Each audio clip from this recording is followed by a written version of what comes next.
The fact that I'm an Australian and I have to do an accent means that I've got to clock in and start working hard and working early, which is a blessing because, it forces me to get my nose to the grinder.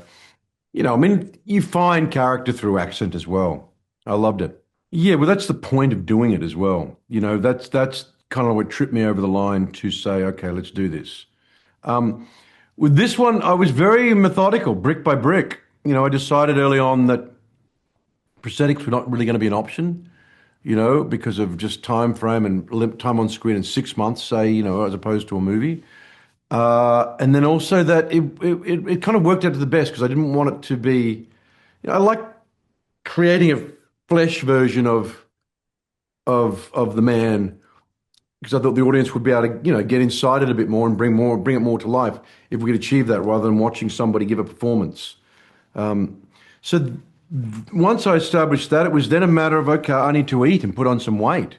I need to get on as much as I can within this time frame. So I went through that, saw a cardiologist, got all my stuff checked out, thought, okay, I'll do this. And I put on a lot of weight and I kept going. And then it exploded. And then the other thing is putting it psychologically. I listened to him before I watched him a lot. I made a conscious choice. I listened to all of his testimony on the trial on it endlessly, like back to front. I could probably do the whole thing as a speech. So much, just to hear it rather than judging it by looking at it, because his body and his voice would sometimes do two different things at very key moments of who he was.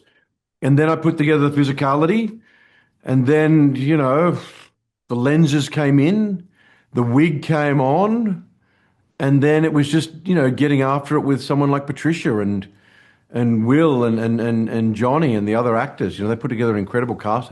And then just finding, the family and the man and in the space. He's a man that, as you said, is very complex. One of the things was Judge Newman said in the trial is, I don't know who you are, Alec, and I've known you for 20 years and I've studied you intensely for the 2 years of these two trials that I've been judging you on, and I still don't feel like I know you, and I'm happy to close the book on you. And I never wanted you to be able to put an exact finger and say, this is who Alec is. Very hard man to pin down, as you said. But you got to see the magnanimousness of it, the man that can pull the wool over his wife's eyes, his son's eyes, and his community's eyes. He's fun to be around. He's engaging. He's smart. He's oafish. He's silly. He's boyish. All of these things that, I made a promise I'd never let anybody be bored around me, good, bad, or otherwise. He's made different choices. He has an appetite. He has a greed and a need, and and also the world's changed in that time. There's an early scene early on where it's just like there was not enough money for me to be the public solicitor, and you can get that. There's not enough in it for him. So, Buster's going to take over that role, which is a little unfair. It's like so, and that goes through everything that he's done. And his father, I guess, sees that. His father and his grandfather were hard, decisive men. He's a bit lazier. There was. I read a book on,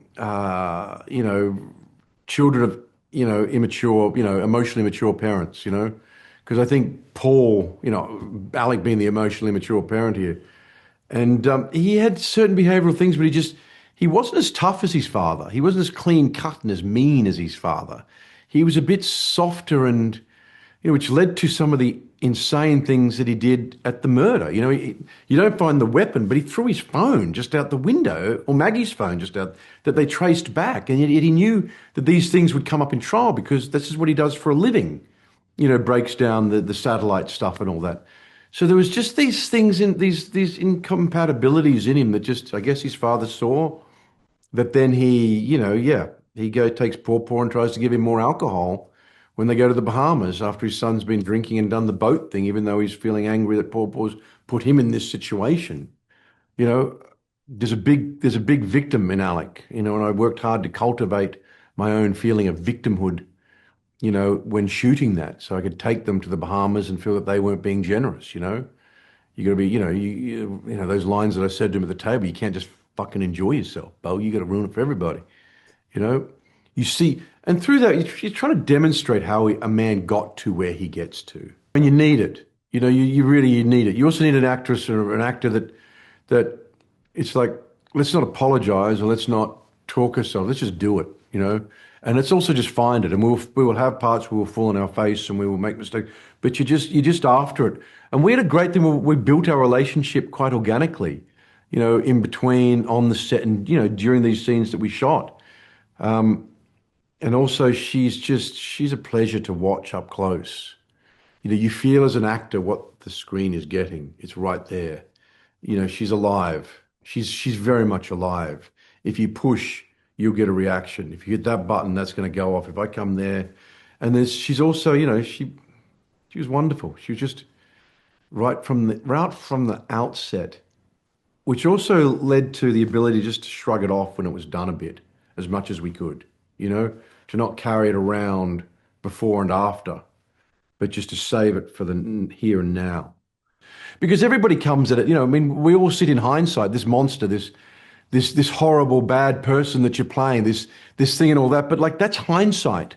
Anybody that I spoke to that was with him, Mark Tinsley said, you would never know. 2 days after Maggie and Paw Paw were killed, the Beaches decided to drop the charges. Now these people are not idiots. They're actually lovely, sensitive, smart people whose daughter had been taken away, and they felt in their hearts that it was like it wasn't right to pursue these charges when Alec had lost so much. And then it gives you some idea of just how much he had pulled the rug under everybody's, how much he deceived everybody. And the deception was like there were no gaps. Sure, when you go back, you see, money trails and checks and all that. But his secretaries, the accountants, nobody picked it up at all. There'd be days where he'd be fat and bloated, have to take time off work, maybe because he's got a drug, hangover, he's coming down. But that was the thing. There was no, to never come at it as if I'm playing a monster or, I'm playing a father, I'm playing a husband, and then you get to what he did. And then I think that even shows even more the cold blood horror and the monster, the incredible, selfish, irresponsible man that he was.